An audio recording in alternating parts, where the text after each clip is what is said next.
If you are like most music therapy students, beginning a practicum or internship in a medical setting with older adults, you probably find that you feel confident with the idea of music therapy in this setting, but you wonder, how do I put it into practice? There are probably three big questions on your mind. 1, how do I prepare for a session? 2, how do I initiate a conversation? And 3, what songs should I practice? In preparing for a session, I like to start with the end in mind. Regardless of the format of the patient note that you will create, it will contain several key pieces of information. These include the objective patient appearance, the patient need, interventions used to address those patient needs, the patient responses or outcomes, and any additional follow-up. If you focus on the need, interventions, and outcomes, this will give you a good structure for setting your mind as you walk into the room. Here are some common patient needs, along with evidence-based interventions and outcomes. Oftentimes, you will find that you use similar or the same interventions for many different patients and patient needs. It is important that as you build your library of interventions and songs, that you rely on your experience, but also pay attention to what the patient is telling you in making decisions about how you will address their needs. Remember to keep it simple when you walk into a room and initiate a conversation with a patient. You have probably reviewed the patient notes, which is a good thing, but don't make assumptions. Allow the patient to tell you what's going on with them. You might say, "How are you feeling today? Are you in any pain? What's on your mind today?" And then leave some space for them to open up. Sometimes, simply saying, "Hi, my name is Kevin. I'm a student music therapist," and then pausing will allow the patient to respond.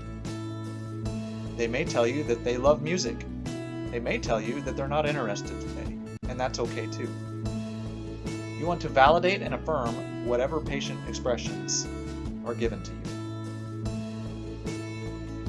If your focus is too much on yourself and on the songs that you're going to be playing, you're probably not focused enough on the patient.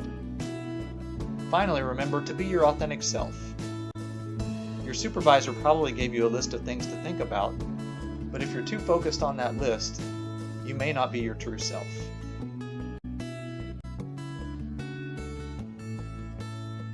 For the final question, what song should I practice? There are a couple of approaches in the literature. Gibbons found that older adults prefer songs that were popular at the time that they were 18 to 25 years old. Savasco and Van Wielden found that those same adults may prefer songs from a little bit of an earlier time period or even from early childhood. The sweet spot seems to be for adults that are currently in their 70s or 80s to use songs from the 1940s, 50s, and 60s, and possibly the early 70s. You should take note that in addition to popular music, depending on the region you're in, many adults also prefer religious music. In Kentucky, this may be gospel music or hymns.